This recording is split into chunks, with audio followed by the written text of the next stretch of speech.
Welcome to Grace on Fire, bravely creating with wild abandon that which sets our hearts on fire. And we are highlighting and having a conversation with this most beautiful, stunningly beautiful young woman, Michelle Velez. Thank you, Michelle, so much for being here. Thank you, and thank you for tuning in to watch. Michelle, we're so excited to have you here today, and you have an amazing story. Oh, I've been watching you and following you. I am so inspired, and I have a few questions for you. Okay, thank you so much. I'm so happy to be here, and I'm always happy to share my story and get it out there, and as many ears as I can get on it, I'll take it. I love that because your story is helping a lot of people in your Well, experience. I feel like that's kind of maybe part of the purpose of going through what I've gone through is to help others and bring awareness to the type of cancer that I had. So Absolutely, absolutely. And I'm glad that you've taken this difficult situation and now you've created it as a way that you can help others who are struggling with the same. That's exemplary. So I'm going to thank start with your first question. Okay. So tell us, please, a little about you and your family. Okay. I am currently living in Arizona. We just moved here in May, but I was in Las Vegas, Nevada for quite a while, and I was a news anchor for NBC there. I started here in Yuma, actually, back in 2007, 2008, and that's how I met my husband. We're now living in his hometown of Yuma. And so we met here and then we moved to Las Vegas as I transferred stations, and I was a news anchor there for a long time. And now I'm staying home with my kiddos. I have two little ones. I have my son is Cruz, and he is 5 years old, just starting kindergarten this year. Interesting year to start kindergarten. It's been very weird with the whole coronavirus and pandemic going on, but we're sort of going with the flow. And I have a 3-year-old daughter, Isabel, and she is a little firecracker. So it has been quite interesting to transition from a full-time working career mom to a full-time stay-at-home mom. It is certainly the hardest job I've ever done. And I can say that with certainty because I've done both, and staying at home with the kiddos and keeping the house up is a lot of work. And, I have to just give props to all the moms out there who've been doing this since the kids were little. Cause I honestly, some days I feel like I'm going to go crazy, and some days I miss work. And then I look at my kiddos and I realize they're so lucky that they get to have their mom here every single day. And I'm just thankful that I'm alive and here to see it all, because this time last year, I really wasn't sure if I would make it another year. Wow. Wow. Really makes you appreciate life and your children and all your blessings. And I agree. Being a mother, hands down, most important. Some people will say, I don't have a job or I don't work. And I'll be like, wait a minute, you're raising children. You're not raising potatoes or selling cars, or you're raising children. You're raising human beings. There's nothing more important and more. You're not working. You're working 24/7. Yeah. So wonderful. Now, so you were an anchor and it was, what was the station again in Las Vegas? It was the NBC station in Las Vegas. NBC station in Las Vegas. And so let us know and tell us how come you left your job and decided to be that stay-at-home mom. Well, it was something that, we were talking about, and I just kind of felt like I was missing out on a lot. I had been on the air for almost 15 years, not the whole time in Las Vegas, almost 10 years in Las Vegas. Wow. And I love the job, but I'd have to wake up at 3 o'clock in the morning, 2:30, 3 a.m., go to bed, really early, and I would miss out on a lot. And it was just a high stress, very intense job, constantly talking about all the negativity in the world. Um, but it was just, it was something that I was good at because it was a way for me to connect with people, and talking is kind of what I do. I used to get in trouble when I was little for talking too much in class. Um, so, you know, I loved doing it, but once the kids came along, I realized I wanted to be there for them as they were growing up. Then I got diagnosed with cancer. And so I was thrust into this crazy fight. And I had to stop working. This was this time last year. And at the time, I was pregnant with my third child. And that pregnancy is what caused my cancer. And so I was planning to stay home because I was going to have another baby. And then after I got through my treatment and made it through the cancer fight, we realized that I wanted to be home with the kids, and more than ever. And being here with them and spending every second that I can with my family was and is the most important thing. So I did not go back to work after that, and we moved to Arizona to be closer to family. And the timing was good because the coronavirus hit and the pandemic happened, and then somebody needed to be home with the kids. So I think I would have had to leave anyways, because somebody had to be home and watch the kiddos, you know, during quarantine. So. Absolutely. Wow. So it did work out for you that one door closed and another door opened, and you are where you're meant to be now Yeah. with your Yes. family and your children. And you'll always have those 15 years of being an anchor, and you never know in the future what can happen, because you were amazing. I watched some of your stuff. You're amazing. Thank you. So, Michelle, tell us something about you that nobody knows, or we may not know about you. Well, a lot of people do know, but not everybody, and sometimes they're surprised. When I'm not being a mom or being a news anchor or talking about my cancer experience, I love to dance.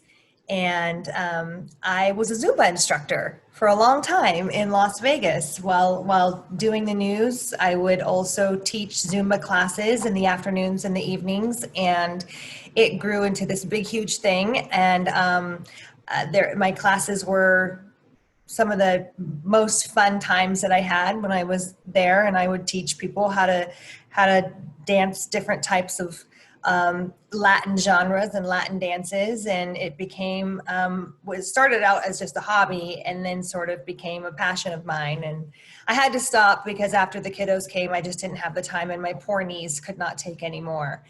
But I love to dance, and if you take a look at my Instagram account, you'll see a few fun dance moments caught on tape. And I really would love to continue teaching like virtual classes, but yeah, it's just time wise, it's a little hard with the kiddos.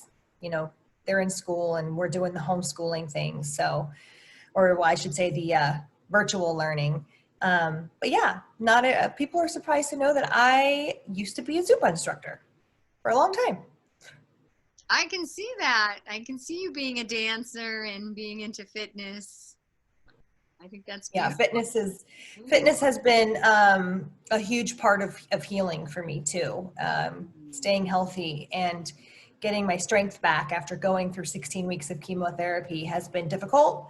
But I have been very adamant about it, and it is slowly but surely coming back, and keeping my body healthy and my mind sane is super important. Absolutely. I hear that eating healthy, getting plenty of sleep, and exercise are like the three Absolutely. important things for our mental, physical, spiritual health and our bodies. My husband is a physical therapist. Oh, Um, I did not mention him. I'm sorry, Alex, my husband. He's a physical therapist, and he is very into, obviously, health and wellness and being active. And so, you know, it's a really big part of our lives.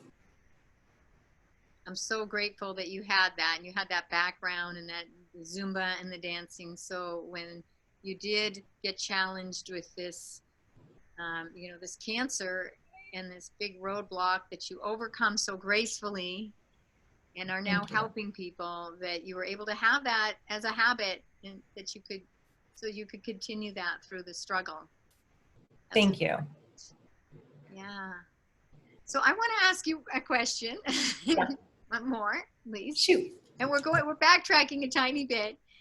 I want to ask you what it was like being an anchor in Las Vegas. What it was like for you. You touched on it a tiny, but go into a little more detail. I know you said it was stressful and you had to wake up early. Yeah, but it was also it was a great city to be a news reporter or journalist in. It's a mid-sized market, like population wise, but it's Las Vegas, so a lot happens and a lot of attention is always on Las Vegas, and a lot of big things always are going on in Las Vegas. So it was a great place to do what I did, and I still felt like I got a lot of exposure as far as like big news stories. I started out as a an anchor reporter. So I would anchor a newscast, but I also would go out in the field and report. And I loved doing that. I loved being out in the field. I could not do a job where I just kind of sat at a desk and did the same thing over and over again every day. It's just not me. Either. If I ever did go back to work, it would probably be news again, because I have to have, I just love it because it was different every day. And I really loved being able to connect with the community. You do so much with the community, and they're welcoming you into their homes every single, for us, it was mornings and afternoons. And so, you really feel a connection to the community and to the people in the community. And I loved that.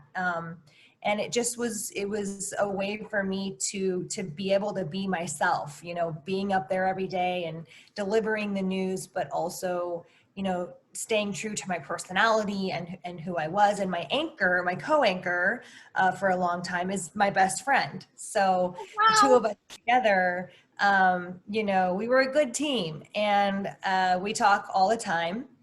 And it's been a transition for her as well, getting used to not having me there. And she was by my side through the whole cancer stuff when all of that happened.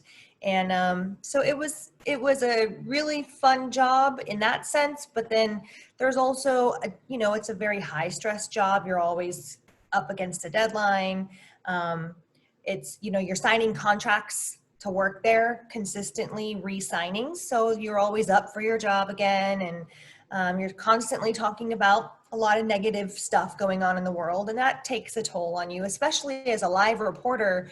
You're going out on the scene and you're there seeing these things, and it started to affect me. I would become very paranoid about driving in my car because I would cover car accidents almost daily, Yeah. and they were tragic car accidents, and it was hard to not let it get into your head. And then you had to know the details of stuff that don't get reported on the news because it's just it's too terrible to talk about. And those are the things, or you have to sit through really difficult trials. And I did a lot of court reporting too. So there were negatives and positives to it, but I really enjoyed my time doing it, and I loved being in one city for a long time, because a lot of people in the industry, they'll move around. They do 2 years here and then they move they're trying to get up to a bigger market. But I loved being in Las Vegas. I was very satisfied being there because it felt like a big market, but you didn't have the pressure of being in this big, huge city where you're constantly going, or like being in LA where it would take you 3 hours to drive from one side of town to the other. And Oh, so it just was a really great balance for somebody who was in news, as a news reporter. And then eventually I just transitioned into anchoring, and I did not report anymore out in the field, which I did appreciate that during the summers, because it is not fun going out as a live reporter when it's 115 degrees out. That's awful. yeah. So Wow. yeah.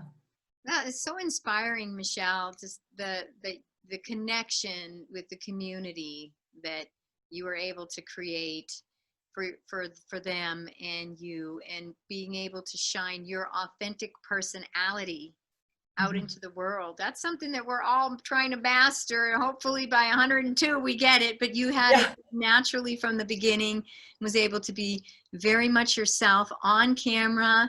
And that's kind of rare. So often I hear people say when they get, behind a camera, all of a sudden they're a different person, or they're kind of got a face mask on that they have to, but you were able to really share your authentic personality.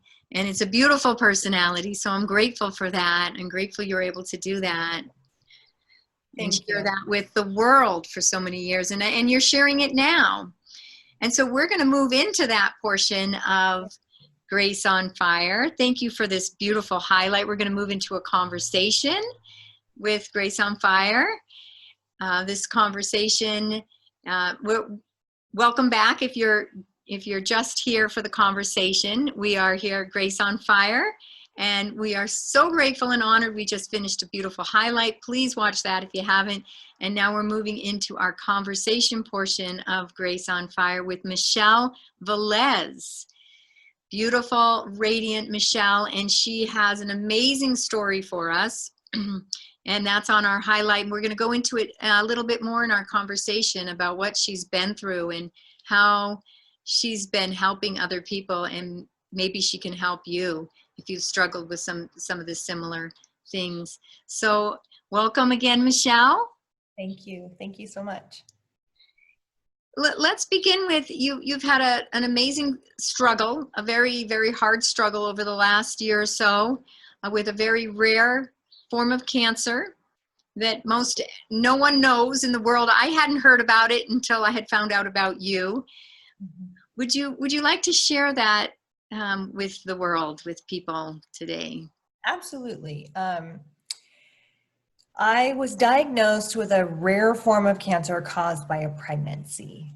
And it is something that most people have never heard of, myself and my family included. My mom is an RN, so a registered nurse. So she had heard of the condition that led to the cancer, which is a molar pregnancy. Most nurses, are all medical professionals, I should say, have to learn about it, I think, at some point. But most of them never see it in their practice because it's that rare. About 1 in 1,000 pregnancies end up in a molar pregnancy, which is what I had. And a molar pregnancy is, there's different types of situations. So you can have a molar pregnancy, a complete molar pregnancy, which is what I had. An invasive mole is what it's technically called. And basically what happens is in my case, I got pregnant and there was a fertilization of the egg, but there was not a viable fetus. It never formed. However, the placenta from that pregnancy, instead of miscarrying like it should have naturally, it continued to grow. And the molar pregnancy is where the tissue from that placenta starts to grow invasively.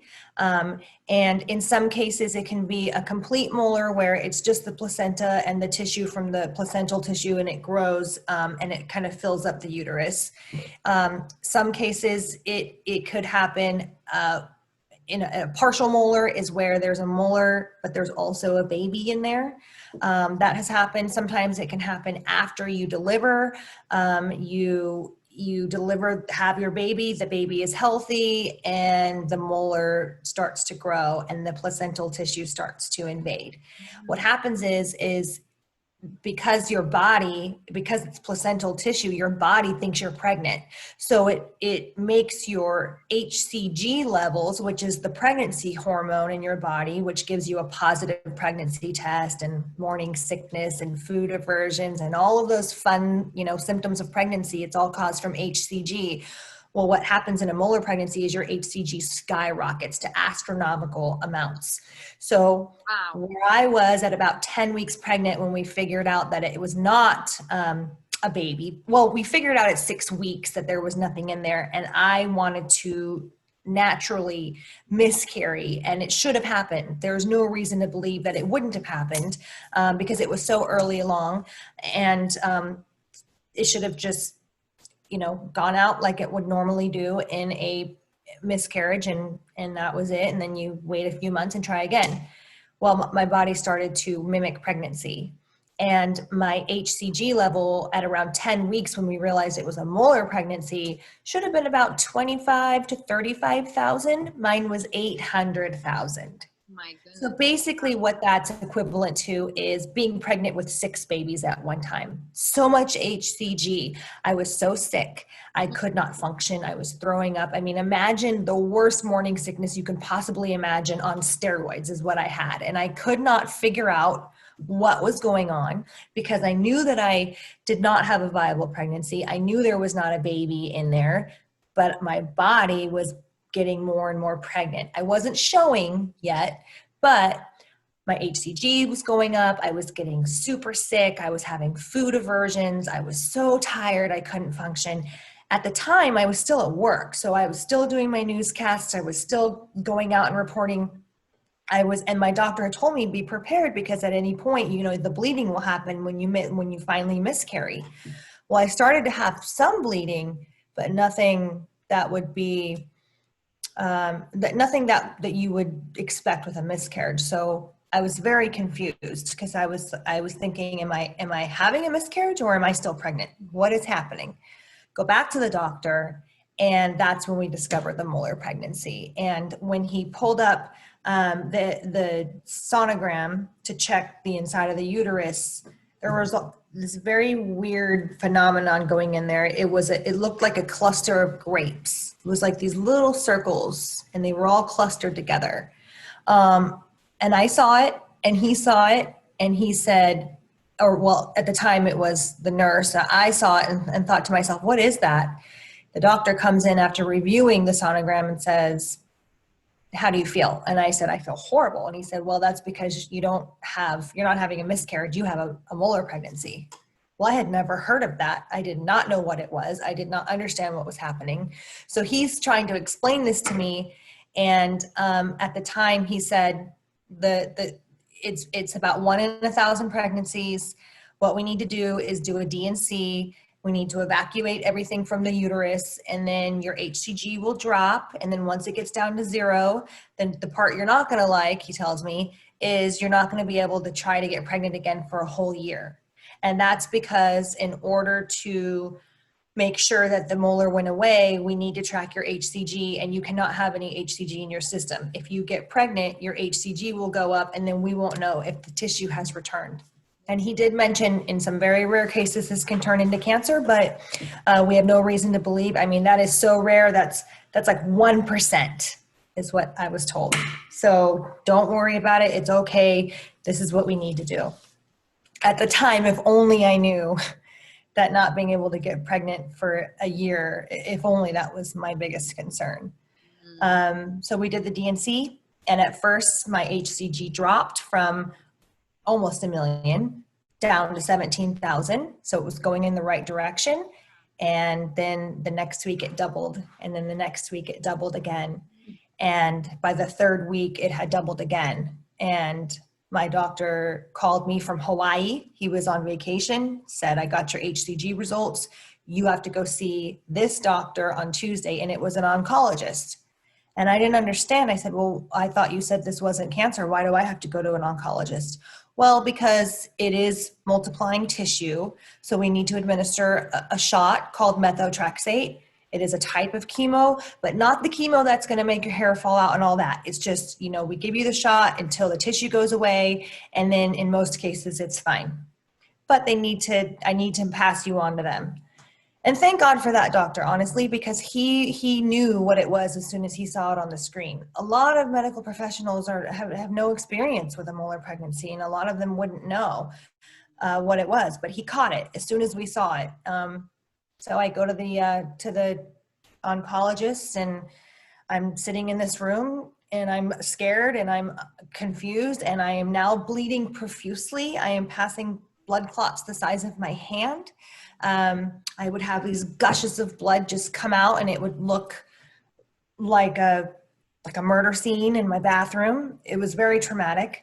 And I was getting very sick again because my HCG was going back up. So they said, let's do a scan. We got to see if it's spreading. And I'll never forget when I met the doctor who runs the practice, and he sat down with me and he said, listen, this could be cancer, but we won't know until we do this scan. Right now, the tissue that we took from your uterus 3 weeks ago shows no signs of cancer. So at this point, we're just calling it a molar pregnancy. And we don't have any reason to think at that point, but something is making your HCG go up. So we need to just do a scan to make sure.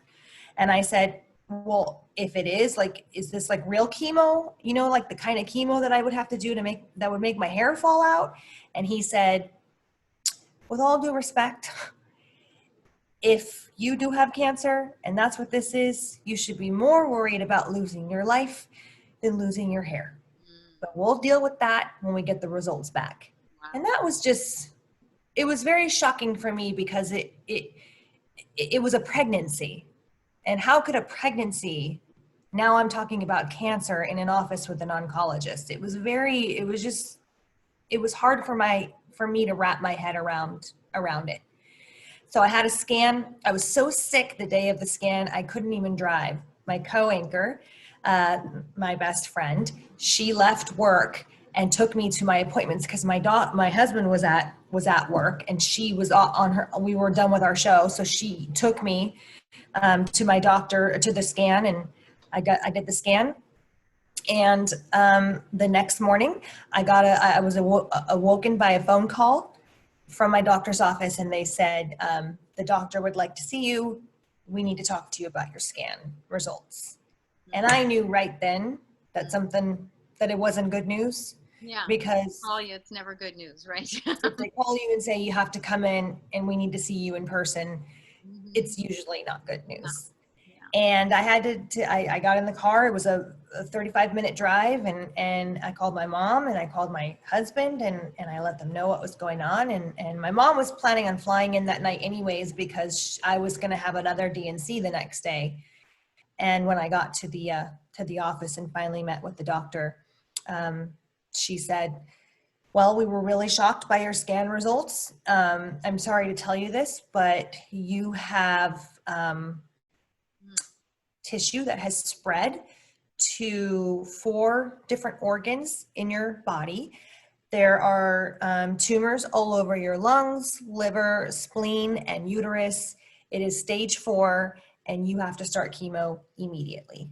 Oh my goodness. And what a shock for you at that and moment. It was the worst day of my life. I just actually marked the 1-year anniversary of that date. It was October 10th, 2019. And I have replayed that moment in my head 1,000 times. And it's really hard to put into words what it feels like to be told you have cancer. It's just something that, I don't know, maybe I attribute it to the job that I did every day, but I was super, super paranoid about cancer too. I have interviewed and worked with several people over my years as a journalist and done stories on their cancer journeys. And unfortunately, every single person that I've ever interviewed and worked with has since passed away. So for me to transition now into those shoes, and, you know, of course I have these 2 little kids at home, and I'm thinking to myself, you know, how is this even possible? It was just very shocking, but I was thrust into it. I got very sick after that. I got my port placed here. This is where the chemo is administered the very next morning at 7 a.m. And I was due to start chemo the following Monday, and I didn't even make it. I had to be admitted into the hospital. I was losing too much blood. The condition, the molar pregnancy, makes you bleed. And so I was literally bleeding for 6 hours straight. And then the next day it was about 5.5 hours straight. And it was just a steady stream of blood coming out. And so I had to have blood transfusions because I was slowly losing blood. And the chemo would have shrunk the tissue, and that would have stopped the bleeding, but you have to give the chemo time to work, and I hadn't even started it yet. So I ended up having 8 blood transfusions. I was in the hospital 6 different times, and I started chemo immediately, and it was a very hardcore regimen called Emico, 5 different chemo medications administered 2 days a week, and I was I didn't need, it was so bad that the doctor said, normally we give people a week's break in between each chemo cycle, but you really can't afford to do that. So we're going to do it every week for you, and let's see how you handle it. And I did, I handled it pretty well. I was able to tolerate weekly chemo, and I did that for 16 weeks. Oh my goodness. Wow. It was, so what I was thrust into this. I realized that, I was very upset at first. I was hysterical. I could not stop crying. And I was told, you have this day to cry and to mourn, but tomorrow you have to start fighting. And you got to try really hard to focus on that. And so that first day I was hysterical, but then the next day I really tried to pull myself together and focus on what I had to do. And, I relied a lot on my faith, and I prayed a lot. And there were times when there was nothing anyone could say.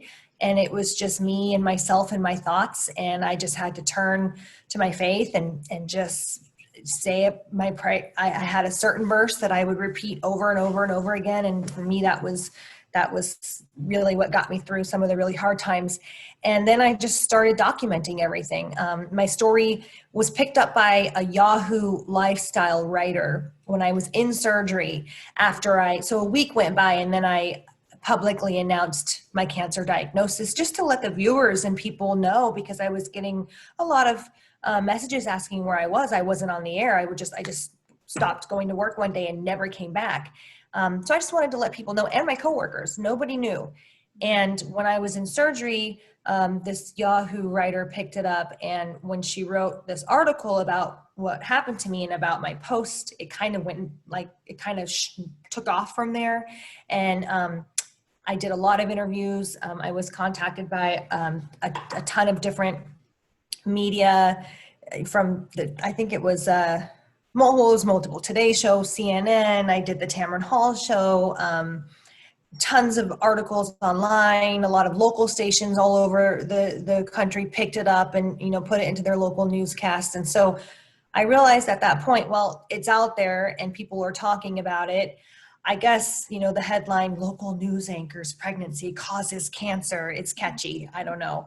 But I realized that this was an opportunity for me to use my platform to not only tell my story, but make women aware of what this is. And you would not believe how many people I started to get messages from all over the world who have had a molar pregnancy or had one, or had the cancer or is going through the cancer, or who had the cancer back in the 60s. And people started reaching out to me left and right. And I was just shocked. It's 1 in 1,000 pregnancies. 1 in 1,000 pregnancies end up as a molar. And so it's rare, but 1 in 1,000 people, when you look at the whole world, is really not that rare. It's just rare enough that you probably won't meet somebody else that has it. But because of the internet and social media, you are connected with people from all over the world who have it. And so I just said, okay, well, I'm going to do what I do, and I'm going to tell stories. I'm going to tell my own story this time. And I just started documenting everything. Every doctor's appointment, every chemo, I was able to use my Instagram platform for that. And also when I shaved my head, I did have to shave my head. All my hair started falling out. So I just decided I was over it, and it was painful. So I shaved my head in November, and we recorded it.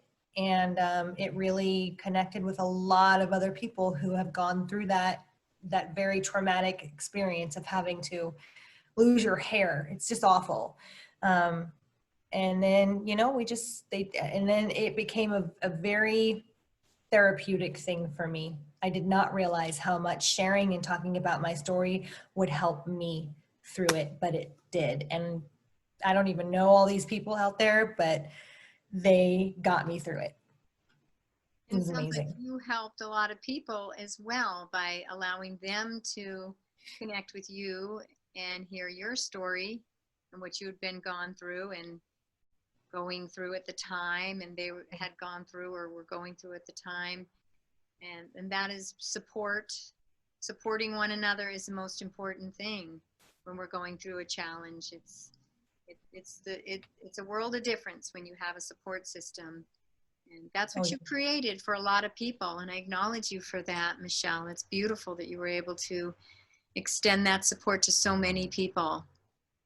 thank you. It was, I think most people who get cancer probably do the same thing that I did, which was ask yourself, why me? And it's this horrible question because there's no answer to that. There's no good answer to why anyone gets cancer. But you wonder, why did this happen to me? And for me, I felt like, well, maybe this is why, maybe this is part of the reason is for me to, use my platform to help other people through their difficult times, to educate people about molar pregnancies and GTN, which is gestational trophoblastic neoplasia, which is the type of cancer associated with it, and to let people see what going through cancer is really like, because everybody knows somebody who's been affected by cancer, but you don't really see the nitty gritty of it. See you don't see the inside stuff. And it was really important for me to do that. I wanted people to see what it's like, and I wanted people who are going through it to know that they're not alone. And I wanted to educate people because I feel like any woman of childbearing age should know about this. Why don't we know that there is a type of cancer you can get from a pregnancy? Why is that not common knowledge? I've never heard of Why it. do we not know the symptoms to look out for? Because it's very, very sneaky. It mimics a pregnancy. And so you think you're pregnant, but really it's this invasive tissue taking over your body. And if you don't get rid of it, it will continue to grow. Once it's there, you got to get rid of it. But if you don't know that it's there and you think you're pregnant because you took a pregnancy test and it was positive, and your belly starts to grow because it's a tumor, but you think it's a baby, and you're having, morning sickness and all these symptoms, why would you think anything other than pregnancy? But for me, and for a lot of other women that I've connected with, it was a life-threatening form of cancer. And had we not caught it when we did, then I would not be here. So. Wow. And thank God for your doctor out in Hawaii on vacation. They got the results and called you and told you to get in the next day. I mean, that's a great, amazing doctor that really cares about his patients or her patients. And he is a great doctor. Grateful for that. I'm very grateful for his expertise as a perinatal specialist. And I just feel like women should know. I mean, I think it should be standard that after you deliver a baby, within 6 weeks after delivery, you should take a pregnancy test just to make sure it's negative. I have a friend who I met through this whole thing, and her molar pregnancy developed after her delivery, and it festered. And then she ended up getting, and then it hit really hard, and she had cancer all throughout her body, and she was in a coma for 2 months while they treated her. And she didn't know what was going on, thought they were pregnant again. But if you knew that this could happen, and it was just kind of a standard thing to take a pregnancy test and check and make sure that, your HCG levels are back down to 0, well, then maybe more people would catch it. And that's, of course, after you've had a baby. And then there's, in my case, where you have it from the pregnancy, and it's a little bit harder to catch because you take a pregnancy test and you think you're pregnant and you're wanting to be pregnant, and then it grows into, but there are signs. If your HCG is that high and you're that sick, you should know.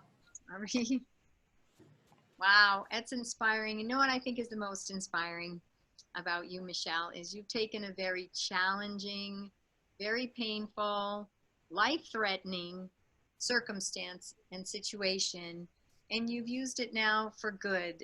You've used it to help other people to bring more people aware of this particular condition, and also created a lot of support with other people that are going through the same thing. And so you've taken, you know, I always say, and that's what I'm committed to doing with the loss of my beautiful son, is to take that absolutely devastating situation and create it, you know, take those, you know, they say the phoenix, you know, you turn the lead into gold, or the rise from the ashes, and you have risen from the ashes and created a beautiful support system for other people. And awareness is so important, and that is so inspiring about you, Michelle, that you were able to do that.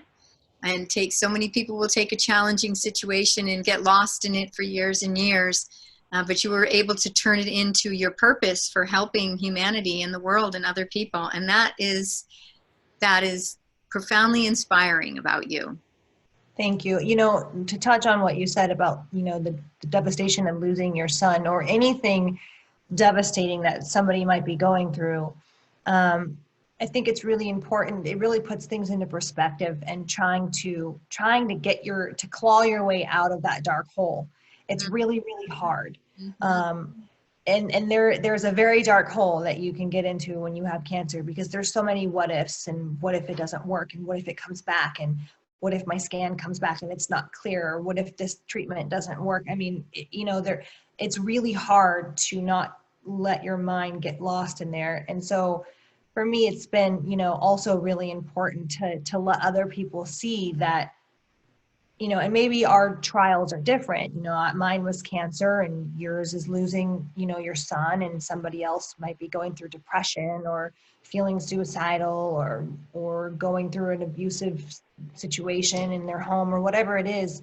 But finding a way to see the light, you know, finding a way to figure out how to claw yourself out of that dark hole and see the light, and know that life is so precious. And for me, that was the biggest thing. Is like, wow, you know, there were so many things that I haven't done yet because I was waiting for the right time, or waiting for enough money.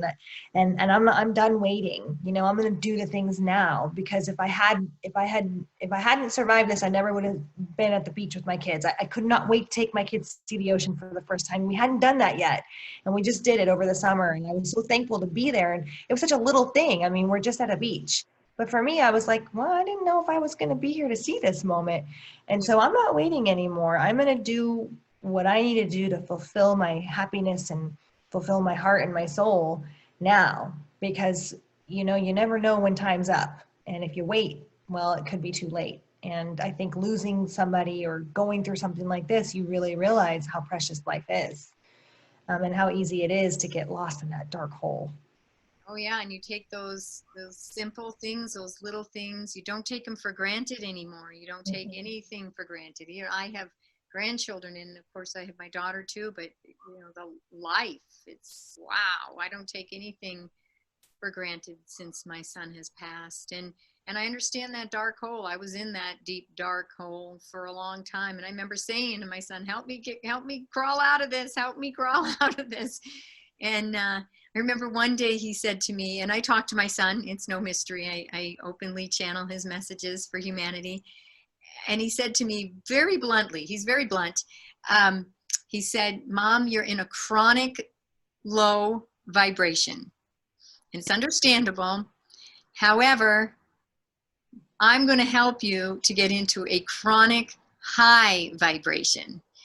And that was probably maybe a year ago, because it took me about 3 years to start to really shift my vibration. It was really a deep, dark hole. And that has been my focus. That's been a focus of a lot of his messages for humanity, has been to raise your vibration up. You know, you're stuck in a vibrational thought sphere, like on a radio station. Just change the station. It's something that everyone is empowered to do. They can just shift their vibrational. And he gave me certain things, like he gave me the affirmation, thank you. Like you used a reading that you used to repeat. And I tell you, there were some mornings where I had so much dread and grief and anxiety and sadness that I couldn't get out of bed, and I would sit and I would just chant, thank you, thank you, thank you, thank you for 15, 20, sometimes an hour until I was, my vibration shifted. But that actually was the most powerful practice, and I still use it today. Even this morning I was feeling a little down, and I started saying thank you, thank you, thank you for probably 15 minutes, and that shifted my vibration, and I was able to get up and go on with my day, and here we are together, you and I. So yeah, helping other people when we've been in that deep dark hole, helping other people find ways to get out and to support them is so powerful. I think also, you know, mental control. Mm-hmm. Gosh, it's so hard to just lose control of that. For me, it was a verse: "The Lord does not give us the spirit of fear, but of power and love and a sound mind." And it speaks to me because it you know, you have to just find that sound mind and figure out how to, for me and my faith, give it to God and know that, you know, you don't have control of this moment. That was very profound for me when I was being wheeled into surgery and the doctor said, well, we don't know what the outcome of this surgery is going to be. And if we have complications that we're worried about, you may not be able to start chemo for 6 weeks, and you can't afford to wait 6 weeks. I had no control over that. I had to either bleed out and not have the surgery and continue to have, you know, blood transfusions every single day, or have faith that this surgery was going to work and that it was going to cure my problem so I could start chemo. And that's what I was facing. And I was being wheeled into surgery, and I just closed my eyes and I said it over and over and over and over and over again until I felt that peace. So I can relate to what you're saying with your affirmation. Sometimes you just got to talk yourself down off that ledge. Absolutely. That's what I did all the time. Absolutely. Yeah. Yep. Absolutely. John calls it the unconscious voice, and we need to move up into the conscious voice. Yeah. That is in the level of the God of your understanding. He sees this expanded place where we can get out of.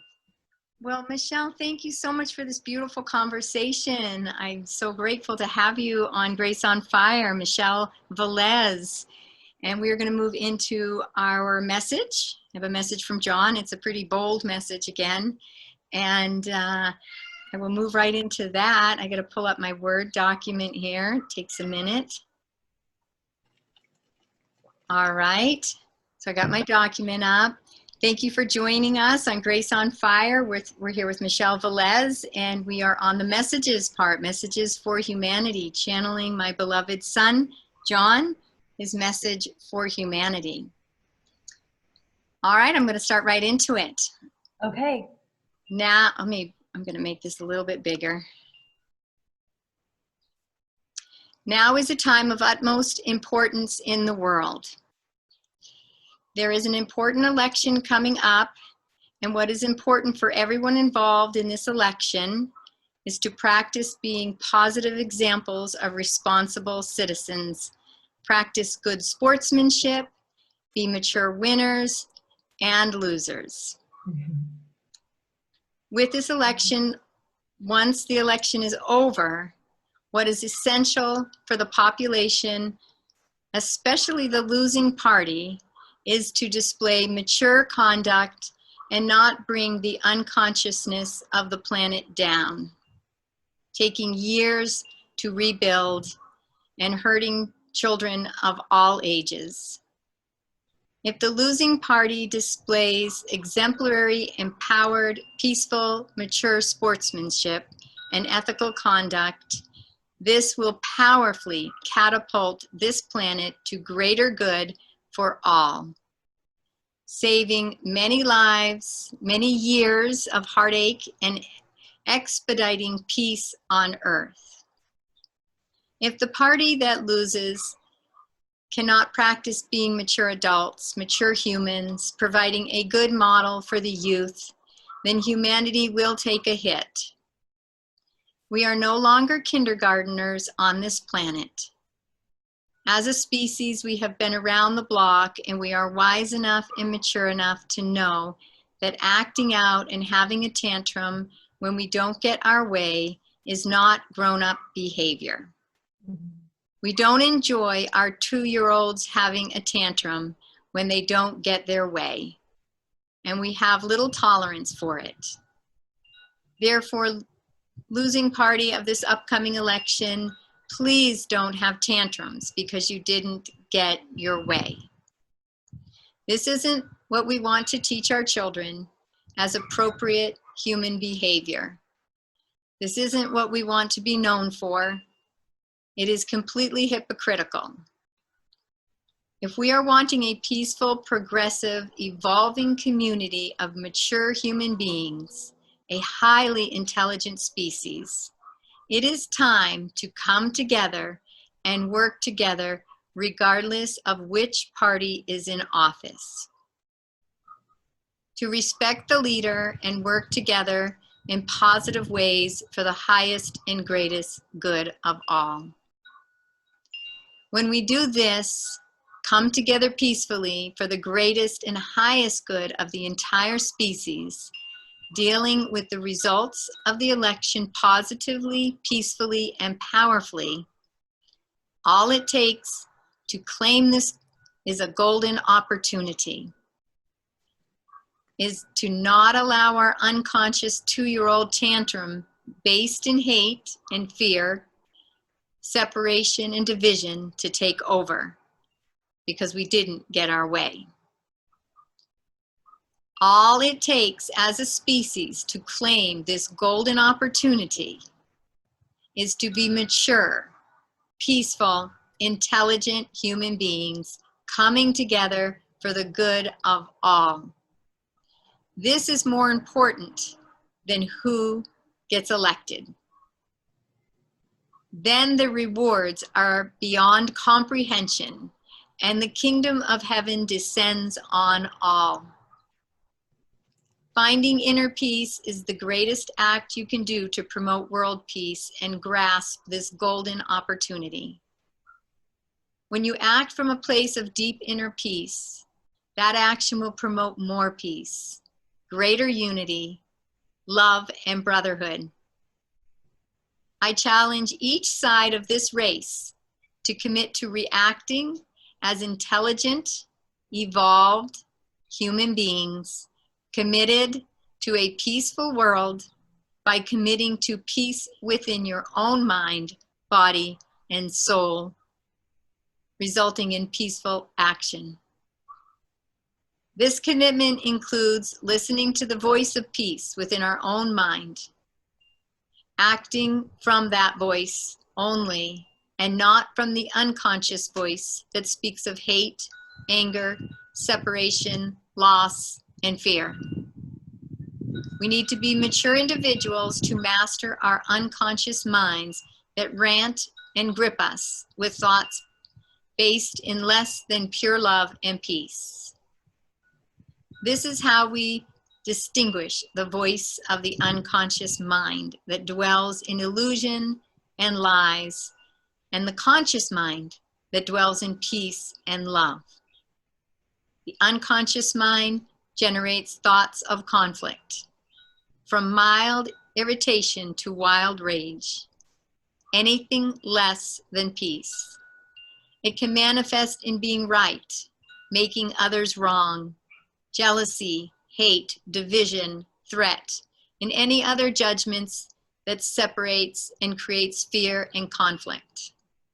The conscious mind generates thoughts of love, peace, joy, from quiet stillness to outright rapture.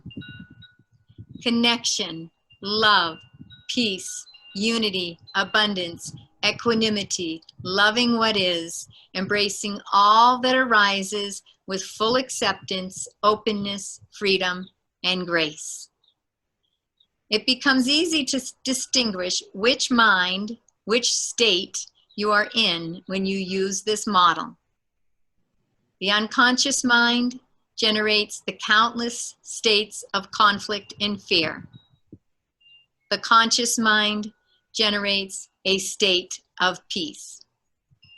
When we are upset or experiencing any level of conflict, we have allowed the unconscious mind to take over. When we are in peace, experiencing peace of mind, we have allowed the conscious mind to take over.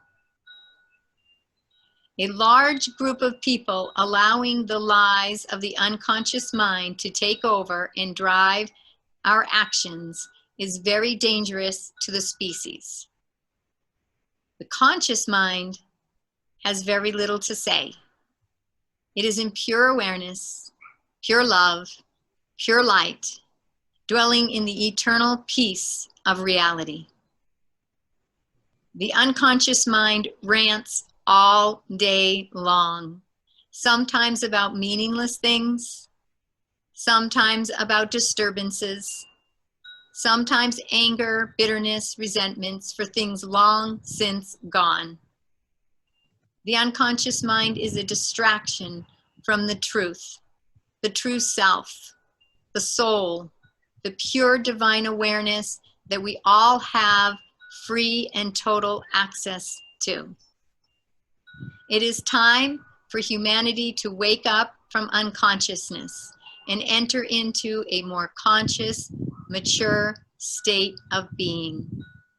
We must master our minds, discipline our minds, and it begins with awareness, observing the mind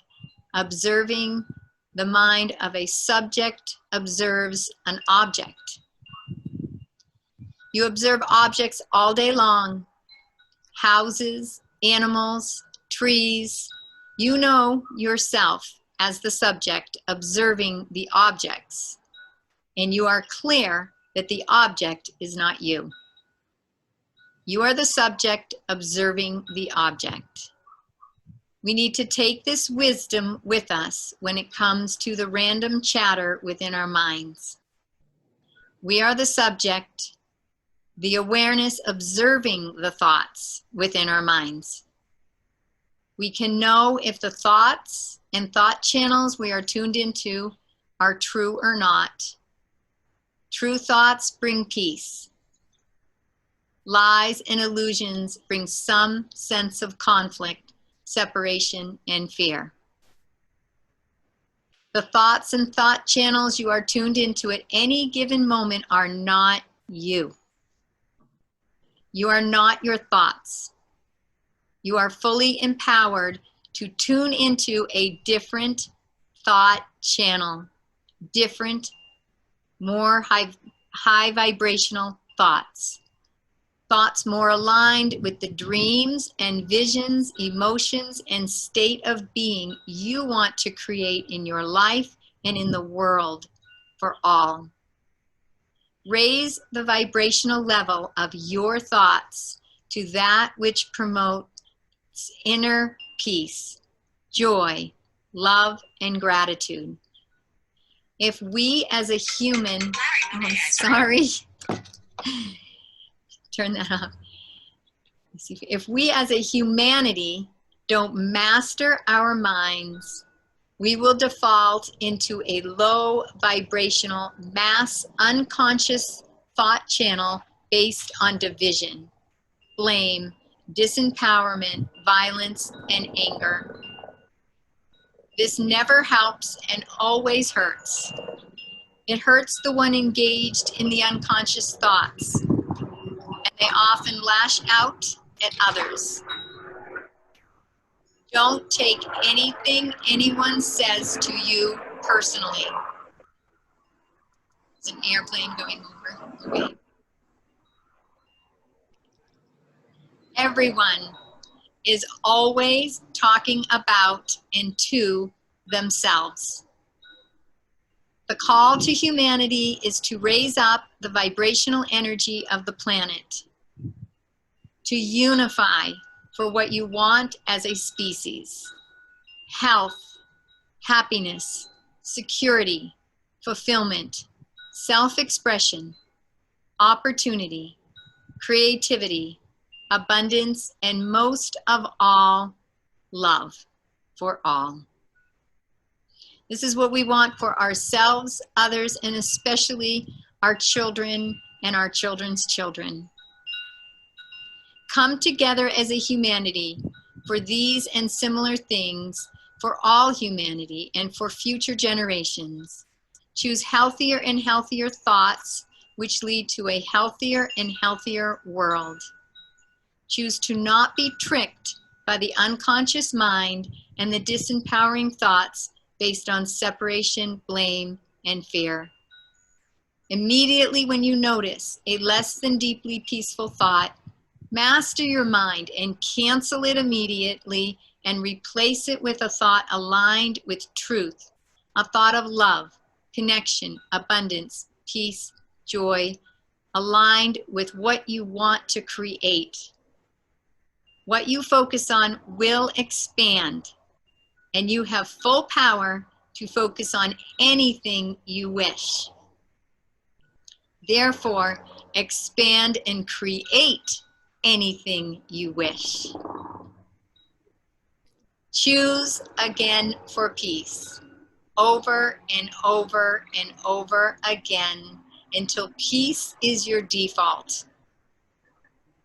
And peace on earth comes to pass, at least in your corner of the universe, which is your responsibility, and your corner affects all.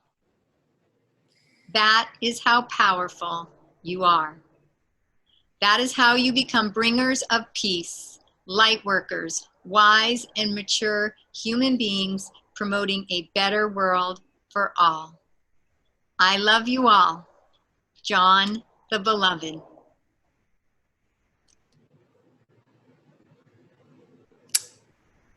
What a special man. He's amazing. He's amazing. I just keep channeling his messages till the day I die. That's my purpose, being on the planet. Thank you, Michelle. Thank you greatly for being here, for sharing your amazing, inspiring story, and just for sharing you. I'm grateful that you are able to support and love and uphold the beauty of this planet and the world and others. And thank you, listeners, for being on the Grace on Fire show. You can go to oneworldstudio.com, the vision, to see this show. And Michelle, do you have a website? I don't. I just, if you want to follow my cancer journey, I'm very open with it on my Instagram account. So Great. you can follow me at Michelle. It's Michelle News 3 LV. Okay, perfect. Yeah, but come on over there for inspiring, cancer, life after cancer, and lots of dancing and cute kids and dogs. Oh, I love that. Thank you, Michelle, for joining us today. Thank you. Thank you for being here. Wishing you a most beautiful and blessed day. Thank you so much. You too. Take care. I appreciate it. Thanks for having me. Yes, I'm so honored, so grateful. Bye-bye. Bye-bye.